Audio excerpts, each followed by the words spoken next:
Hey, folks, thanks for hanging in with us. We had a little technical difficulty, but we are good now. And you found caching in the Northwest. Yes, this is the podcast from the birthplace of geocaching right here in the great Pacific Northwest. Now, it's Thursday around 9 p.m. Pacific, and they call me Chris of the Northwest. And we're going to talk about geocaches and geocachers from here and all around the globe. So while you're counting the days until school is out, we will be caching in the Northwest. Boy, I realize I have no reference to that anymore at all.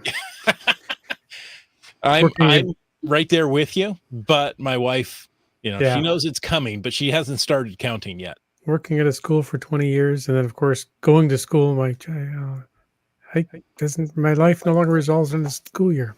But anyway, we're not here to talk about that tonight. We're here to talk about the new season. Yes, you loved the old season. This is a brand new season coming of North Shore Rescue with Grant from Silvapark Films. Double thumbs up from Land Monkey. So we are super excited, and welcome back, Grant. Thanks for having me. I'm glad to have you here. Looking forward to that. Live audience, tell us what you want to know about North Shore Rescue. Ask your questions, give us your comments, feedback. Chat amongst yourselves. We know you do that. First, of course, it's time to bring in our lost lemur. Some say he's bedazzled his GPS. And others say he is like a boomerang. He's oddly shaped and he keeps coming back. All we know is he's called Land Monkey. Hey, good to be back. It is Thursday night. And we are here. We are live. We are having a podcast. I'm hanging out with a bunch of cool folks. And I want to throw out a quick reminder to everyone how much we appreciate the support of our patrons who help to keep this podcast coming each and every week. Thanks to Landsharks, one of our corporate denial level sponsors. If you want to check out cool geocaching and outdoor safety supplies, well, head on over to landsharkz.ca or visit them in person in Esquimalt. And, check it all out at landsharks.ca. And our other corporate denial level sponsor, well, that's Gold Country Geotourism. Visit exploregoldcountry.com. Learn about the geotours, learn about the region, learn how to explore it safely so you don't have to call North Shore Rescue. Don't forget to download the app and remember to visit them at exploregoldcountry.com. And if you want to know more about supporting this show, well, head on over and click the Patreon link on the cachingnw.com website. Yes. Thank you so much, folks. You're so welcome. We can't wait to talk about North Shore Rescue. So we know you want to ask questions. We know you want to get involved. So use the hashtag NSR. You know what that's short for? No signature required. Oh, yeah. Could be that too. Okay. Let's go with North Shore Rescue for tonight. The rest of the time when you're not getting your packages, then no signature required. Got it.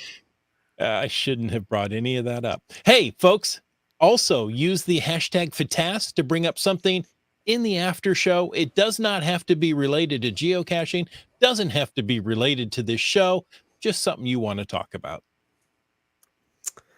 Yeah, you leave the open-ended questions like that out there. We're just going to jump all over. It could get us in trouble, but, we've got a chat lackey to help us. Well, we've got at least half of a chat lackey. Yeah. Let's not get crazy here. All right. Well, as we often do, let's talk about a little news first. This is from the geocaching blog. May is rapidly drawing to a close, and June starts this weekend. Mm-hmm. And with June comes the June solstice. No matter where you are, the solstice, well, it symbolizes change and represents a turning point in the year. It's a time to celebrate, time to geocache, time to reflect, time to look forward to what's coming. And whether you experience a summer solstice or if you're in the Southern Hemisphere and experience a winter solstice in June, geocaching invites you to join them and get, ready for this, a new geocaching souvenir. I know you're surprised. I'm surprised. Yeah. So the solstice happens, twice a year, summer and winter. And if you're down south, it's winter and summer.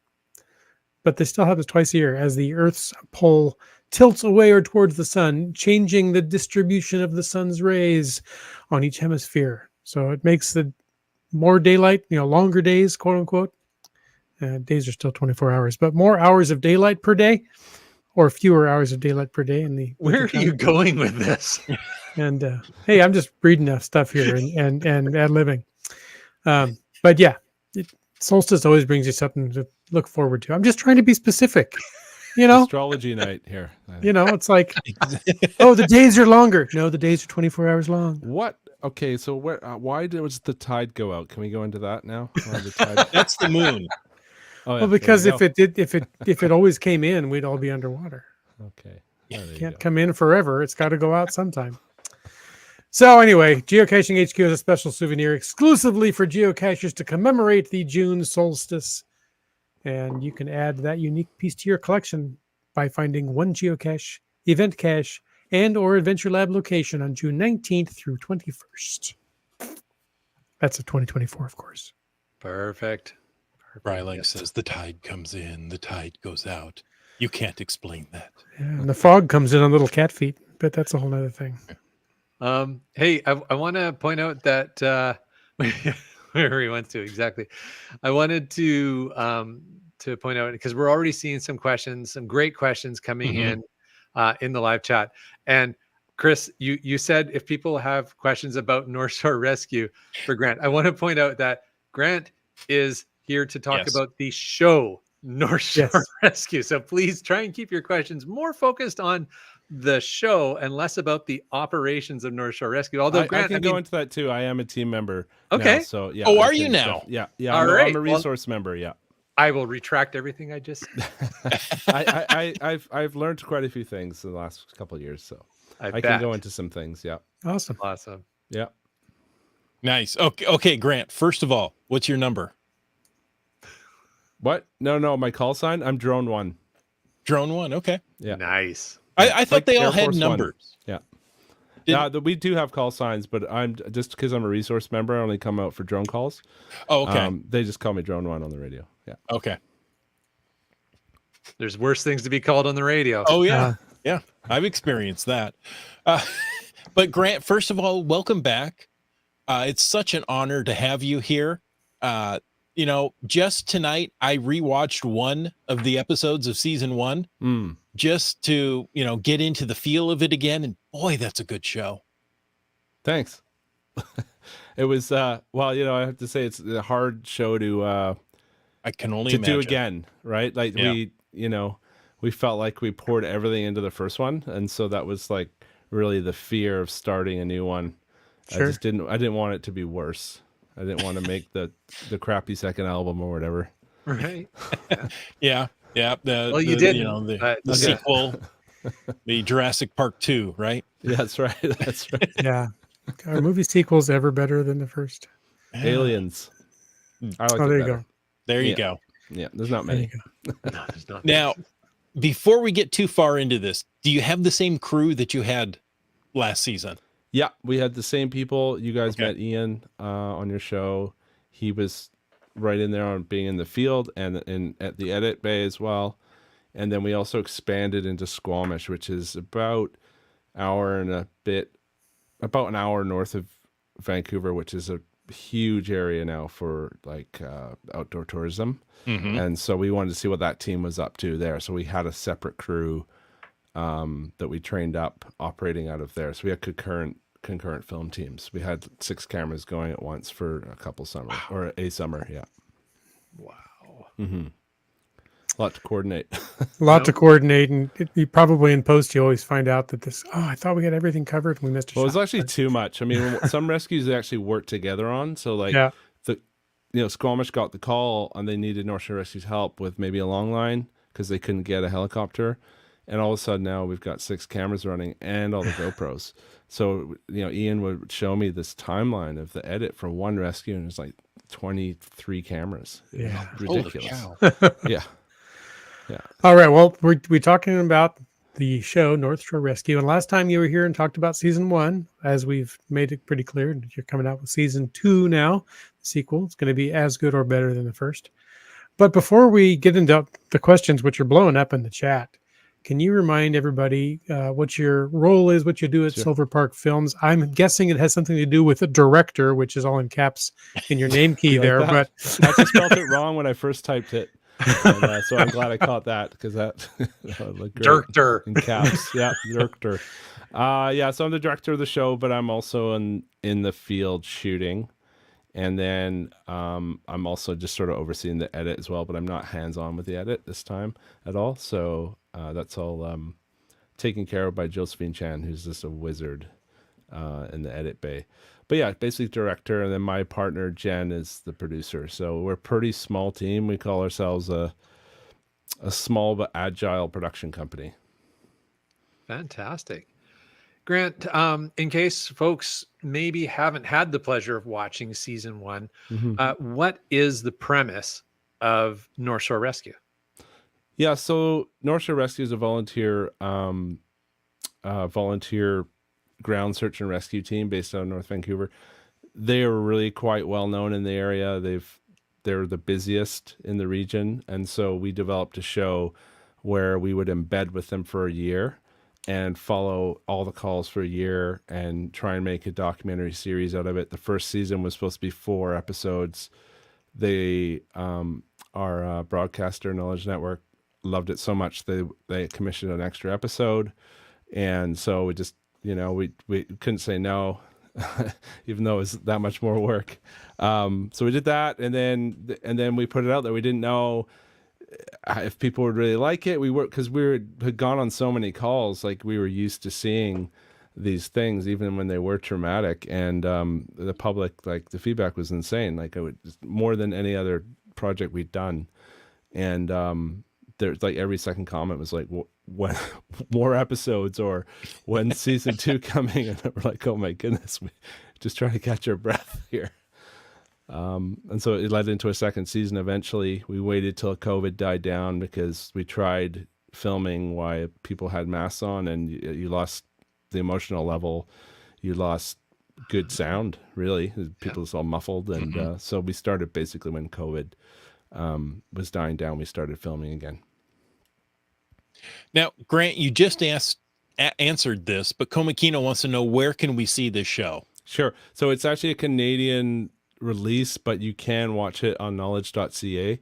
You can sign up for free to stream it. You're supposed to be in Canada, so you may need a VPN. I don't know. I haven't tried it.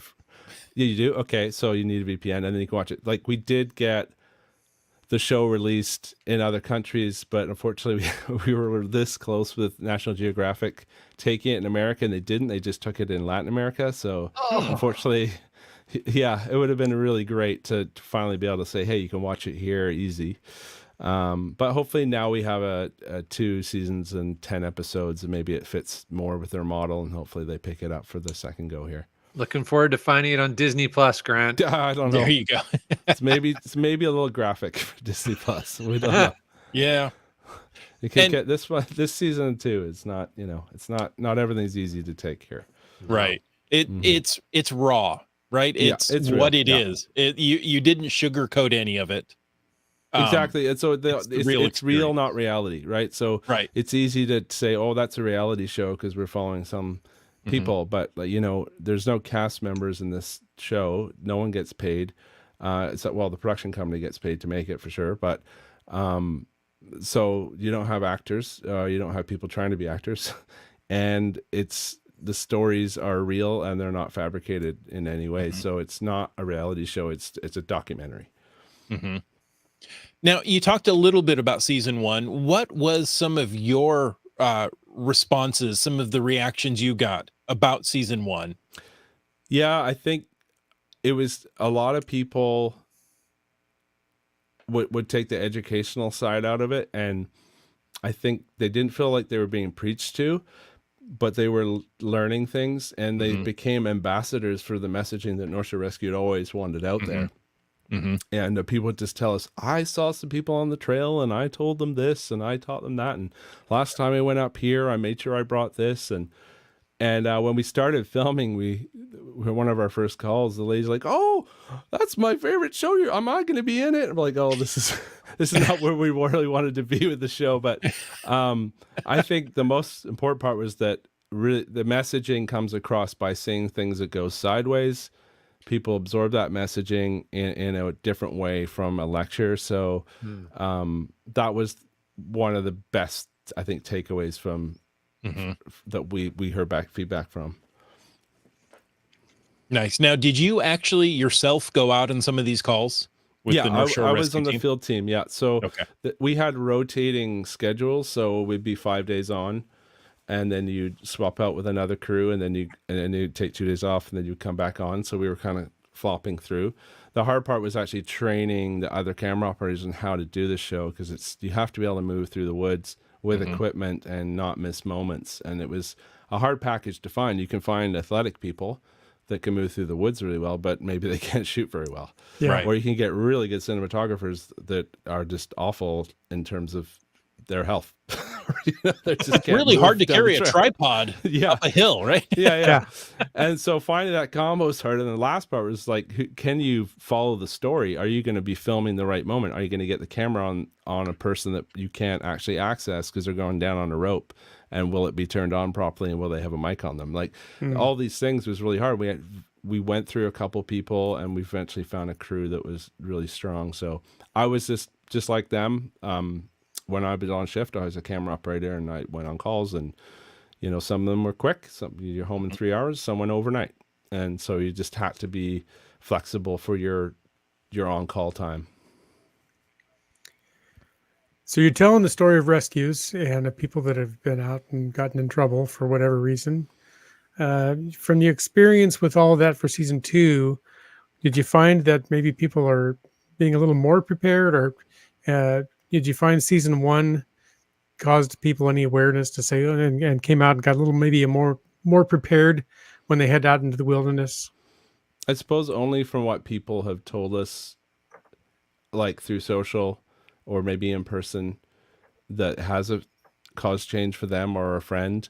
But the population is still growing here, and not everyone's going to see the show. Hopefully a lot of them do. I don't know what the numbers Everybody are right now, should but see the show.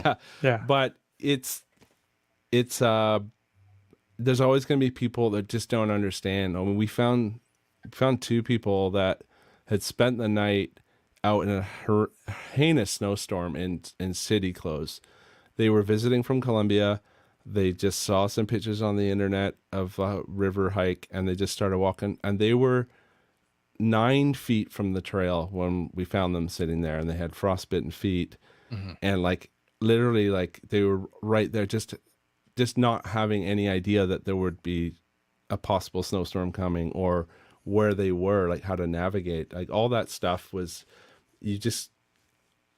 especially newcomers to the country, they just really don't have a background that maybe, like I went to Cub Scouts, so like I have a basic knowledge of how to deal with being in the wilderness for a certain amount of time. But there's just such a great population here of newcomers that it really, those are the areas where the team is trying to get people into schools and trying to get tours through the base.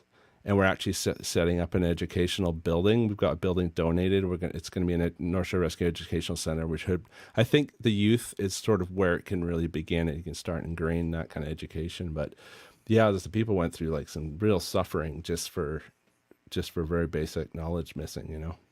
Wow. Hey, Grant, you talked about this a little bit earlier when you made the comment of this is real TV, not reality TV. Or maybe I just misquoted you terribly, but that kind of idea. No, it's real, not reality. Exactly. Yeah. Yeah. And I think back to, now I've watched episode 1 of season 2, which, man, I full transparency, I was almost in tears by the end of the episode. So good job. But last season, you had this amazing story arc going through multiple episodes, and there were some stories that ended positively, but not all of them. And I'm curious, we're curious, how does that affect the Silvapark team?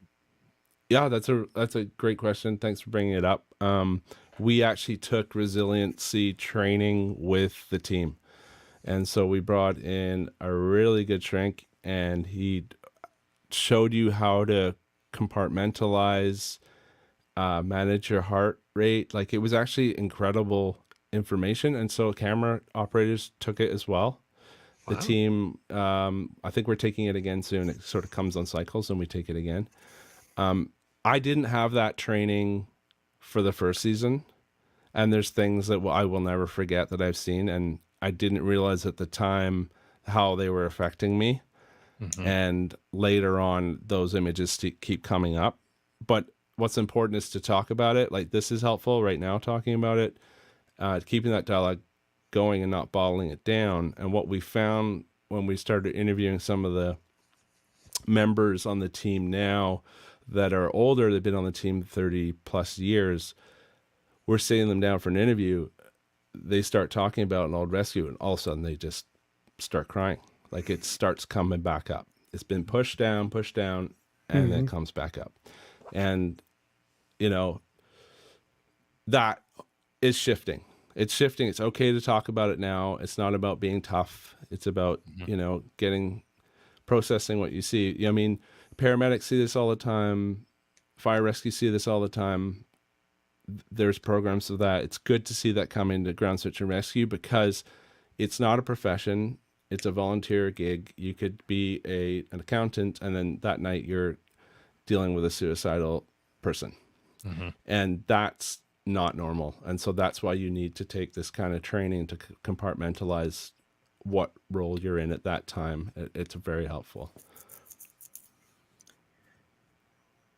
You've seen so much, both positive and negative. It's, you know, the question they always say, oh, it's like trying to choose a favorite child. It's just a question you can't answer. But of all the things that you've experienced, can you pinpoint maybe what the most impactful moment was from filming season 2? Yeah, there's a rescue that we couldn't put in the show. We had a new camera operator on, and he responded to a kayaker that had been called in as drowned. Their friends had been able to pull them to the side of the river and had commenced CPR. The message came out through a spot device or an inReach, so there was a delay there. We flew in with a hoist helicopter and with the NorthShore Rescue, and then I actually was with the Squamish team at the time, so I went in on the ground. I came a little bit behind our camera operator, and he went in, and he knew the guy. Our camera operator knew the guy that drowned, and it was at that point it was just too much for him, and he left the show the next day, and I totally think that was the right call for him. And so that's the kind of stuff that we roll into. It was an incredible attempt of saving a life. It would have been excellent for the show to have it in there. We spoke to the family.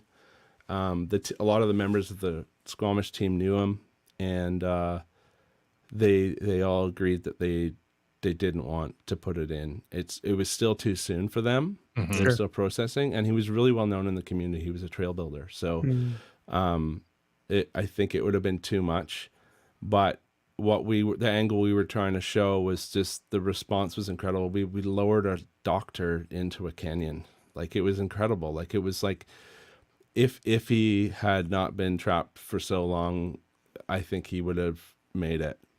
But at that point it was too much. But the response was incredible, and it's volunteers, and that's what we wanted to show, but we had to pull it. And that was, I will never forget that one, just because of seeing our camera operator, his face, and realizing what was going on and who it was. And yeah, there's those kinds of things that happen, and you got to just accept that that's the right thing to do, is to not put it in. We always check with the families, sit down, have coffee. We usually give them almost a year before we even talk to them. Our shows take a while to make. We're not a factory. No kidding. Grant, on that note, and maybe it's something that is of interest to folks, but watching season 2, episode 1, and spoiler alert, it starts off with the Abbotsford floods. Yeah. I noticed that you had some folks where you can see the face and some folks where you had it blurred out. And is that related to where you had permission or not? Yeah. The blurring of a face can be done like right at the last minute. Like we had people that had okayed to be in the show, and then last minute they changed their mind. And so we have to blur them. And, you know, it's a shame that we have to do that, but it's usually for very strange reasons. And the ones that we thought we wouldn't be able to use, for the most part, we were fine with it. And so, you know, even when ones are a little bit more embarrassing, maybe. But yeah, some people just, for reasons, just don't want to be in the show. So we just have to make them not recognizable and change their voices sometimes. Okay. Oh, so they don't all really talk like that. No. Yeah. You know, in a couple of the episodes in season 1, you showed briefly the family life of some of the volunteers, right? I mean, these are people that are going out in the middle of the night into hostile terrain to rescue someone who's had an accident or who's lost. And their families, you know, are worried about their loved one, the rescuer, going out. Mm-hmm. That's very impactful to me, that, you know, somebody is going to volunteer to do this. They're not getting paid. They do this because they want to do this.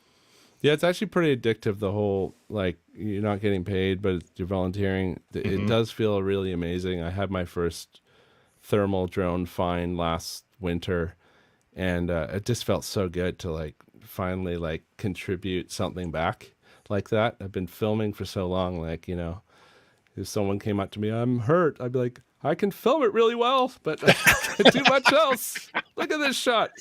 But in terms of the family point, it's a really good point. You don't join the rescue team as an individual. Your family is joining, because when you're not there, they are covering for you and taking care of kids or whatever it is that you're running away from at that time. So it's definitely when someone considers joining Ground Search and Rescue as a volunteer, it's a family decision. It's not an individual.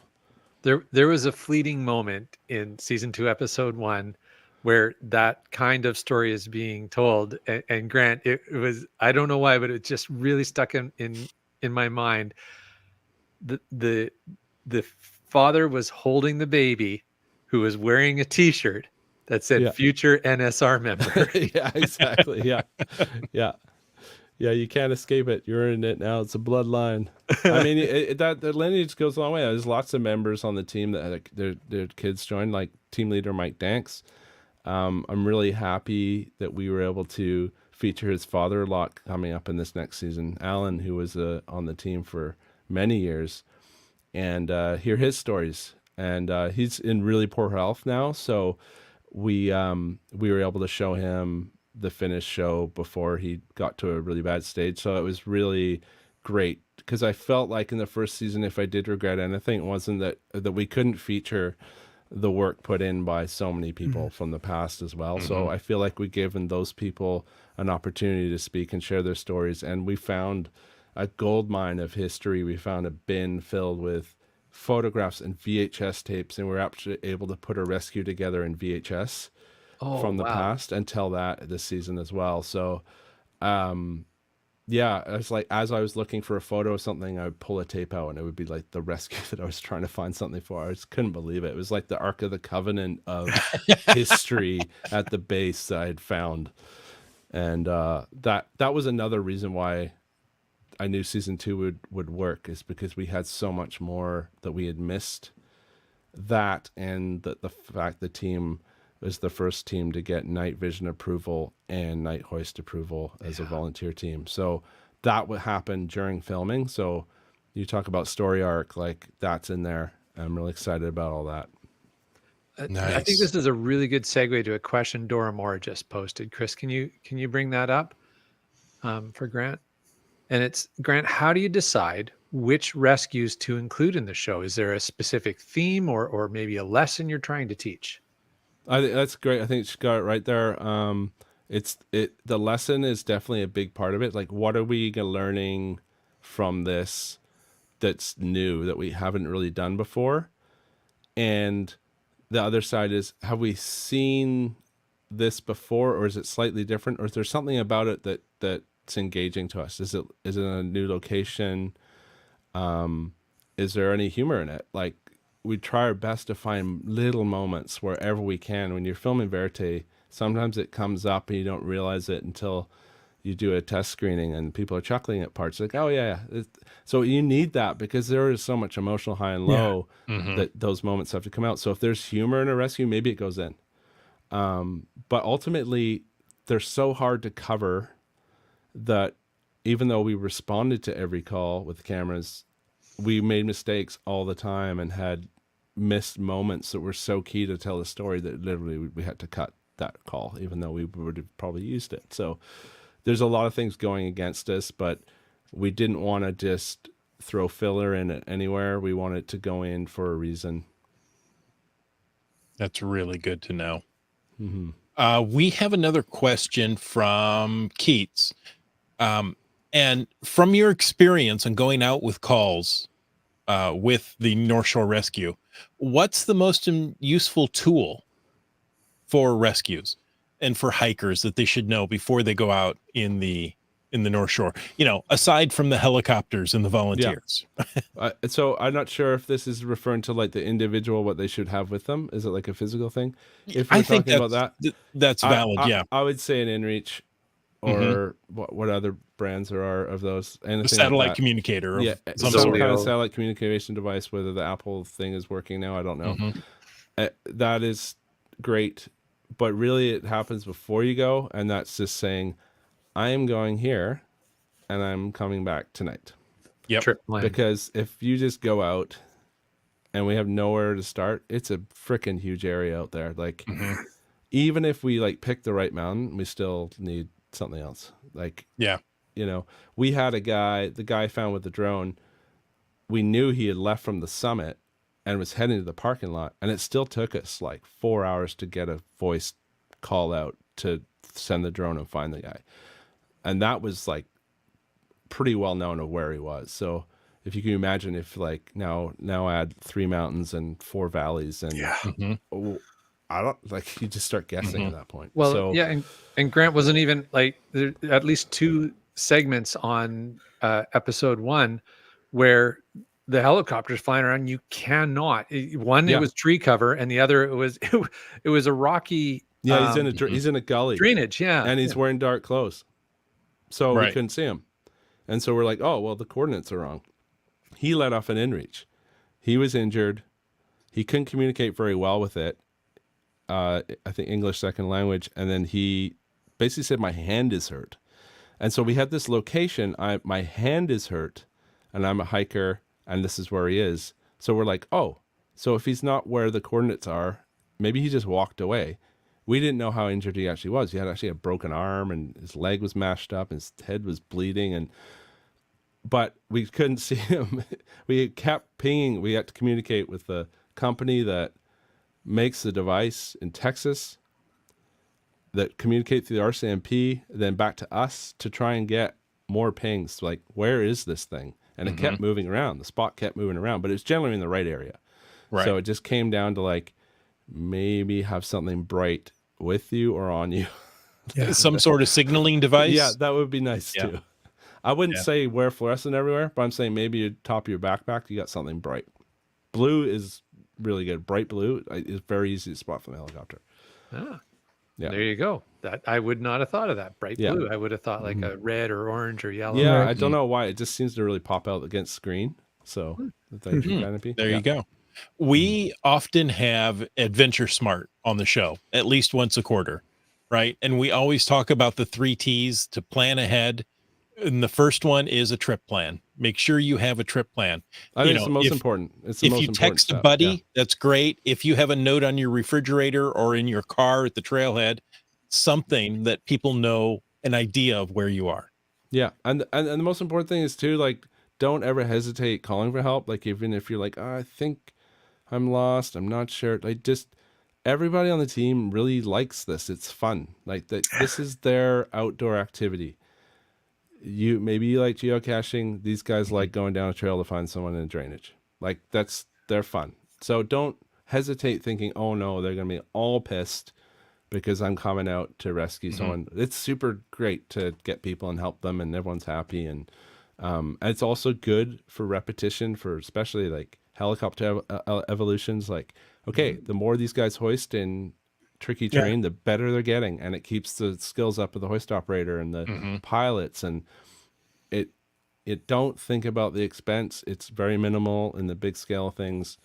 Call for help, because if you start trying to get your way out of there, or you're partially injured, you could get worse. I mean, we've seen that. People don't call, they get into really spicy spots, and it becomes a very complicated rescue. No, good point. Good point. Maybe we'll jump back and talk about the technical production of the show a little bit, Grant. Sure. So you mentioned earlier that COVID kind of put a bit of a bump in the filming schedule, but once you guys got underway, how long did it take the team at Silvapark, the production team, to get this current season 2 episodes ready to air? Well, like in terms of filming, we did it over a year, because we had to pull that key rescue I mentioned earlier and go back on call for 3 more weeks there to find something to fill it. And then also we did some development to say, hey, we want to do this in season 2. We'd like a little bit more budget, please, to do it. We want to do more crews. And so there was that stage, so that added time. But mainly the footage you're going to see in the show is from a year, more or less. And then that would be, some of it's concurrent, right? So the 2 different teams in that same summer would have been doing things at the same time. So yeah, about a year. And then the post took us a long time. Just seemed to I don't know why we're supposed to be better at it the second time around, but we were, I think we were really stressed about it not being as good.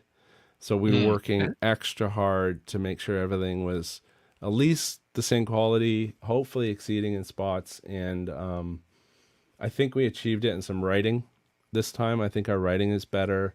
Okay. There's some really good stuff coming up I'm really proud of, with the cold cases that we learned about, and some incredible tie-ins to current rescues with those. And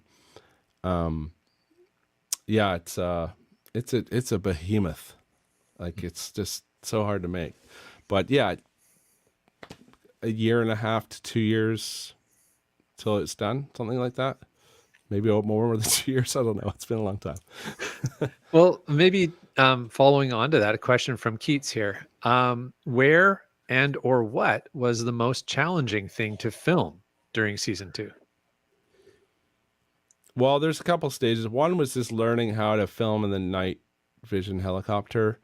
We rely a lot on GoPros for wearable cameras in tight spots, and lowering on the hoist, and whether they would perform in low light was a concern. We end up switching to DJI action cameras because they were a little bit better in low light. Those were just like technical logistics that we had to keep dealing with, like how to mount to the hoist hook, the camera, and things like that. So and this new helicopter, even though it was this big, looks like a massive helicopter, it's actually really low ceiling. They bought it from Japan. It's like for very small people. And so now used to have GoPros on people's heads. Now we're having to side mount them and stuff because they kept clipping them on the roof. So there's that side. And then in terms of rescues, physically, there's a really tough one in one of the episodes where it went all night and the weather couldn't have been worse. It was a mix of torrential rain, and then as we climbed the mountain, it started turning into snow, and we're dealing with like hyperthermic subjects and trying to keep ourselves warm I think we started the call like 8 p.m. and we got out at like 4 or 5 in the morning. It was just exhausting to film and keep the equipment running. Like, it was so wet that, basically my mic was cutting out. We're relying now on lav mics, and just trying to juggle this while there's chaos, and then kind of help too, because like these kids are hyperthermic. There's like 5 of them. We're like giving them my own down jackets to keep these kids warm. Like we're just still kind of working the call as well as filming it. Sometimes it felt like, especially now that team knows me as a resource member more, that they are not going to hesitate turning to me and say, "Can you do this?" Even though I'm supposed to be filming it, you know. Yeah. But that one sticks in my mind because it was just such a behemoth. But just technical challenges were actually more stressful for me. Just trying to get the coverage and trying to keep those crews running and their equipment working, and making sure when that call came in that we were going to be there. Yeah. It's an interesting point, Grant, because I think it's easy for us to assume, oh, well, you shoot it all on GoPros. What's the problem? But there's some scenes where, like you say, on the hoist and things like that, where you can tell by the field of view and whatever else that, clearly that's on the GoPro. But a lot of the other real quality on the ground shots or in the vehicle shots that you're getting, you and the team are getting, it's like clearly you're using some quality expensive camera gear that you don't want to be keeping out in the rain.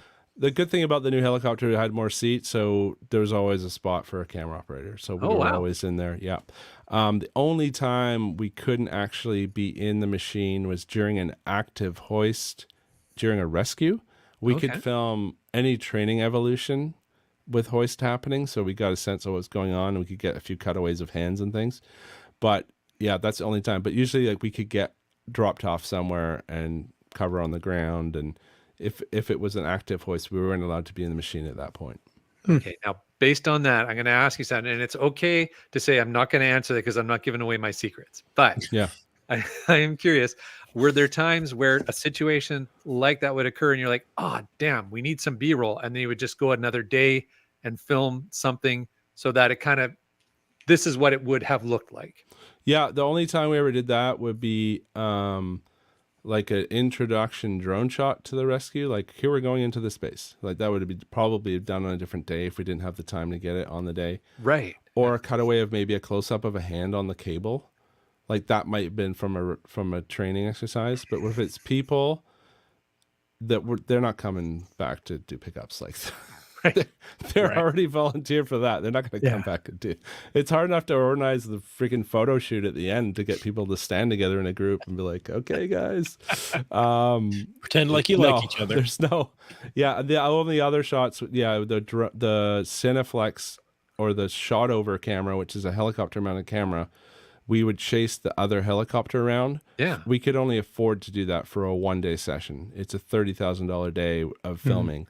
So, we're filming that helicopter traveling, and you'll see those shots as they come into the base or they're traveling to something. And what you'll hear is the radio comm that was said on the real rescue in that, and before it cuts to the inside again, which is really, so yeah, we couldn't have possibly had another machine up following that helicopter during a real call. Like, our budget would have been done in like 3 days. And that in particular are some of the shots I was wondering about, Grant.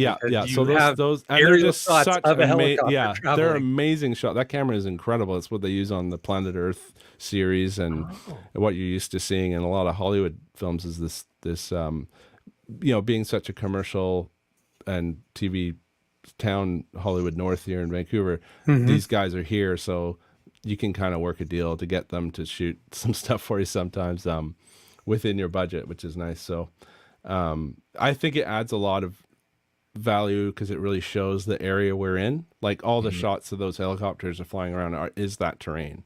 It's just those shots would have been inserted for sure. So you've just gone in depth about how much work and how long it took and all the time and sweat to put into season 2, but I'm just going to throw it out there. Is there a season 3 planned?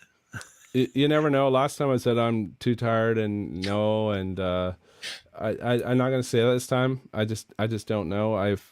There are other teams in the province, and you'll see in episode 2 is all Squamish. So if people respond well to seeing a new group, that opens up a possibility. There's teams further up Sea to Sky. There's Whistler, there's Pemberton, and that's a beautiful area, and stuff goes down. Stuff goes down there. Who knows? I'm not going to say no. I think maybe NorthShore Rescue might be at the limit of the filming. Maybe for some people, I think they were kind of over it, but who knows? Nice. Well, Wet Coaster asks, how much do you work with other search and rescue groups in the Lower Mainland? I think he just answered that. Kind of, yeah. I mean, in terms of filming, well, we did the Squamish team on this season, and some of the other teams like Lion Space show up here and there. But like in terms of being a member on call, I've gone to assist out into Hope with a drone search for a missing mushroom picker. Surrey, Coquitlam. I mean, they're all Maple Ridge. They're always working with NSR on calls where they just need more bodies to search. Usually those ones are the ones that are going on longer. Like the original team has worked it for a couple of days and they're like, okay, we need more people for this. Or if like, kids gone missing, we got to get on this right away. They usually get a whole ton of people out pretty fast for those. Well, I was just go gonna. ahead. Yeah, I would, a little bit of feedback here for you as well, Grant. Wet Coaster also said that he told some coworkers in Toronto about the show and they loved it. So awesome! You should also tell them that the Canucks are better than the Maple Leafs, and they should like them too. I love it.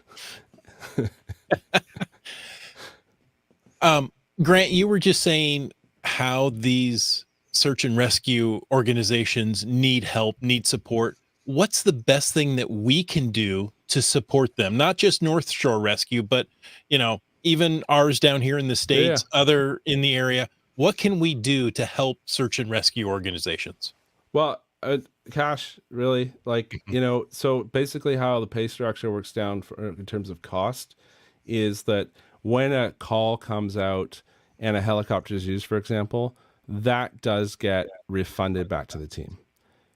But in order to use the helicopter, they need to train, and all of that comes out of the team's pocket. So that's mostly from donations. So donations go a long way for not just training, but the equipment as well. And training, I think, is the greatest expense because the evolutions that they have to do for a helicopter and to get certified with, whether it's HEC, human external cargo, which is the long line, or whether it's hoist. I mean, it's hours and hours and hours, and they have to keep it updated. And then the equipment times out. It's like we can no longer use this harness because it's 24 months old, and it gets thrown away. Like those are, and that stuff is so expensive. So if you think about your local team, the vehicles out of their own savings. So donations are the best. Dropping up. Some people like to drop off equipment and stuff. That's typically not super helpful. It's thoughtful and things, but for the most part, we just need to replenish heat vests, for example. We find a subject's cold, that's a $45 heat vest, single use. Those kinds of donations go directly to keeping someone warm. Like if you think about like how small it is, at $40-50, it still helps. Right. And there are caches of supplies out and about. Yeah, and they expire. Our caches expire. Yeah, we've got barrels, a bunch of drainages where we cover this in this season, but typically hotspots of where people get into trouble, and you go in there and it's like, okay, now like a rodent's got in here and ripped through everything. So it's all to be replaced again. We have to and fly in to those usually to get to them to replace all the equipment. So it's like all this stuff, the maintenance and the upkeep, like the more complex the team gets and the more progressive the team gets, the cost of maintaining this machine gets bigger. And it doesn't matter what's our team, they all have this sort of like special, like big vehicle expense, stuff like that. Right? Exactly. I think it's a really good point, Grant. Absolutely. That financial, sorry? He's saying give them cash. Yeah, give them cash. Yeah. And there's multiple ways as well of doing that, because I know a lot of the search and rescue teams up here in BC have different types of fundraisers that go on. Sometimes they work with the local breweries. So, buy a few beers, get a t-shirt, and support the search and rescue. Why not? I got a beer coming out in a couple of weeks here. A new Trip Plan IPA with Bridge Brewing. Yeah, it's Trip coming Plan out. IPA. I love it. Trip Plan. Yeah, it's got a little map on it and stuff. That's awesome. Partial proceeds to the team. It's like it's that, and it also keeps the team's name out there, right? Like, yes. even if the fundraiser isn't bringing in a lot, it gets the team's name out, and then people remember at Christmas time or when they're feeling like, oh, we did pretty well this year. The taxes are okay. Let's do some donating, you know? Yeah. Yeah. But it's not just North Shore Rescue out there. There's many teams that you wouldn't believe get called North Shore Rescue all the time because of their name is out there now. But yeah, those guys need help for sure. Yeah. I know, I think it's Comox Search and Rescue does a 50-50 draw every year over on the island. So yeah, there's all kinds. And you're right. Absolutely. First of all, I think there's like, what is it? Like 50 search and rescue groups just in British Columbia. Yeah. I'm not sure the number right now, but yeah, it's somewhere around there. And it's, and we actually got to work with some of the ones further up north because of the night vision helicopter. We got called to go pretty far away. And so I'm really excited about that episode 3, I think. Yeah. It's a good one. For it. It's a good one. I like that one. It's a gooder. Awesome. Yeah. Anything else from the chat, Chris, we want to throw over at Grant? Well, quick question from Keats. Any usage of heavy duty military helicopters in season 2?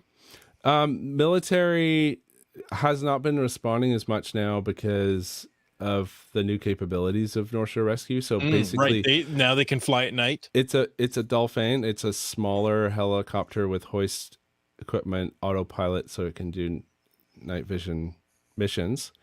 And that is able to take those tasks over that the Cormorant used to take over from the island. So that's actually a massive cost savings to the taxpayer because the Dolphin is much more efficient and it's incredibly fast. Like we got called out to the Kootenays and it was like we were just ripping out there. Like it was amazing. Wow. So that is sort of been taken over by North Shore Rescue for certain region. You know, they won't go too far, but the more that ground search and rescue gets that kind of skill set in their lineup, then those kinds of massive helicopters don't really need to be required in the mountains, which they're not really built for. They're built for more marine rescue, and so that's where they're needed. They need those machines for those long flights out to ships and things like that. Okay, Keats has good questions tonight. Yeah. He asks, which mountain gets the most calls for a rescue? You've got 3 major ones you're working with right there, right? I'd say it's almost okay. So I'd say so Mount Seymour, I would say leans more to the winter, and the second place would be Cypress Mountain. But in the winter, I think Cypress gets more because the ski hill can put you into spicier zones and send you into different drainages. So I think in the winter, anytime you go under those ropes, I think we end up more at Cypress Mountain. Grouse is not quite as busy as it used to be. But there's the occasional late summer call out sort of Crown Mountain areas. Usually there's something happens. Right. And there's also the Haines Valley, which is not okay. It's in between the mountains, but that one, because there's no cell service, can cause all kinds of problems. And that's a really hot spot too. So yeah, Seymour is the winter in the summer and Cypress in the winter. Good. Yeah, I was wondering if you were going to talk about Haines Valley, because I would have thought it would be more like once you're past those mountains into the backcountry, but I guess just because of the volume of people going up, those, and it's like most people aren't going that deep, right? So they can. I mean, a rescue call can be someone with an ankle problem, right? Like it doesn't have to be a big dramatic thing. If you can't move, you need help. Like this. So we're gonna come and get you out of there with your rolled ankle, or So that's gonna happen in the higher use areas for sure. Stuff. Fantastic. BC Rock Crawler threw in, we were talking about, events that SAR groups do. He says Nanaimo SAR does a Christmas tree chipping, and I stop by and give them $50 every year. Awesome. There you go. So you covered at least a heat vest for somebody that's going to be like having the worst day of their life, and then boom. Yeah. That's an awesome way to look at it, Grant. Yeah. Because I mean, you could look at $50. Okay, well, I threw $50 in the pot. It totally adds up. And, it's like okay. NorthShore has gotten some big donations from individuals. Like a new base has been built this year from a donor that wanted do something big. But if you add up the years, I mean, it's really those ones, I think, that really that keep the team going. Mm-hmm. Very cool. Fantastic. Grant, thank you so much for coming on. This was, I mean, an hour just flew by. Yeah, it did. Yeah, it was a good chat, guys. Good questions and great audience questions too. Yeah. Yeah. I mean, I think we could sit here and talk another hour and still not get, any real depth of what we want to know. But thank you so much for spending your time with us this evening. No problem. And again, I was going to say before we roll credits here, Grant, do you want to maybe recap where season 2 is available? Sure. And when the episodes are coming out? Wait, is it Tuesday? I think Tuesdays at 8 p.m. it broadcasts on television and on Knowledge Network, but you can watch it the day it comes out, that Tuesday morning. It's already available online at knowledge.ca. So if you just sign up for a free account, you can stream it. You can download on your smart TV, like the Knowledge app, and just watch it that way, or you can do it on your laptop. But yeah, it's Tuesdays for the next 4 weeks, 4 new episodes coming. So. Well, I know where I'm going to be Tuesday evening. Good. Awesome. Well, you guys let me know your favorite episode when it's all done. I've got mine. My editor's got her favorite episode. So I'm just curious what do you guys think? So so far, episode 1 is my favorite. Which one? Yeah. So far, episode 1 is my favorite. That's it. Yeah. Perfect. Until next week. Exactly. Yeah, that's right.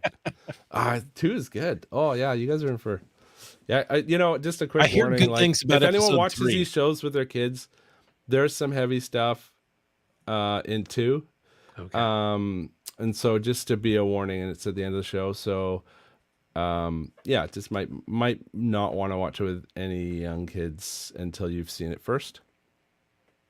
That's true, because it's real TV, not reality TV. Yes, that's right.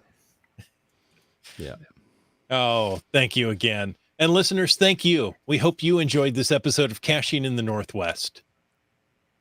For sure. And we want to take a moment to thank Land Sharks and Gold Country Geotourism, our corporate Denali level sponsors. LANDSHARKZ.ca is the outdoor adventure and geocaching store. Check them out online. Remember, they're shipping those online orders daily. And for absolutely amazing geocaching adventures, explore goldcountry.com. Check it out. Folks, we want to thank all of our faithful Denali level supporters. That is Land Sharks, Gold Country Geotourism, Cool Cow Cachers, and Cachly, the geocaching app. If you want to know more about supporting this here podcast, well, click that Patreon link on the cachingnw.com website. Like Wino Seattle did. And Team Noltex. And Seabeck Tribe. Whidbey Island Gal. GSM times 2. Subway Mark. Just finding our way. RE54321. GeoNav Pro. You Talks to Rocks. Kid Vegas 19. Skyhawker. BC Rockcrawler. Butterfly Girl. UDAC. Green Words. CRS 98. The Camp Clan. M-Nerve. Railroad. Mountain Bike. Wet Coaster. Boomer 365. Just Carlo. Our newest member, Terrible Tees. Segehove. Kitty Quest. LG 9000. Gas Station Tuna. Geocaches. B Pendragon. Logwork. Antaeus. Trexer. Flagman. Genies. Dora Moore. MC3 Cats. Limax. J-Car. Nervous Energies. GeoBirder. And, of course, Acker Doc. All right. Thank you to all those patrons. And thank you, Grant, for joining us tonight. I think you've mentioned it, but if people just got their pen out and want to know how they can get in touch with you, what's the best way to get in touch with you? At silvaparkfilms.com. There you go. Find everything you need to know right there. So There you go. awesome. Thanks again, folks. If you want, I want to thank you for taking the time to listen to this episode of Caching in the Northwest. Your support helps keep the shows coming. So if you like the show, please click the Patreon link on the cachingnw.com website. Now, if for some reason you didn't like this show, and I have no idea why, but maybe this just wasn't for you. Let us know what you want us to talk about. But if you like the vibe, please subscribe wherever you get your podcast and give us a review. Because if you were in a restaurant, you would tip. If you were in a live audience, you would clap. But since you're on a podcast, leave us a free, fast, fabulous, fantastic 5-star review. And of course, you can call into 253-693-TFTC and leave us a comment, ask us a question, or help us out on the trail any time of the day or night. And of course, you can email us at feedback@cachingandw.com. Join us every Thursday night at 9 p.m. Pacific for a live show and chat. This show is produced by Chris Umfenauer, Jim Paulwitz, Jay Kennedy, and Brian Lang. It's licensed under a Creative Commons Attribution 3.0 license. Copyright 2024 by Chris Umfenauer. And folks, I ask you to stay tuned for the after show. Somebody has an itchy trigger finger. Jumped right in there. Maybe I don't have enough caffeine. I just couldn't get it out fast enough there. Oh, that was awesome. Grant, thank you so much. That was a really interesting chat. We enjoy having you back. Oh, thanks. Yeah, it was awesome. Yeah, it's good to talk about something. Like I was saying before, it's good to talk about these things even when they get heavy. And I appreciate you guys having me back. Anytime you need therapy, just jump on 9 o'clock on a Thursday and we'll talk with you. Yeah. That's awesome. Do we have any FATAS stuff we want to run through quickly? Let's see. Yes, we do. Komakino says the new Monte Cristo event is now active. So Sounds GCARBPH.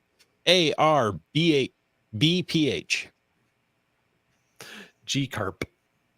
Ooh, carb pH. You got to get the pH balance just right there at the end. Yep. Start Casher he's suggesting maybe you want to pitch it to the Reels Network, current home of On Patrol Live. I'm not sure I'm familiar with that network.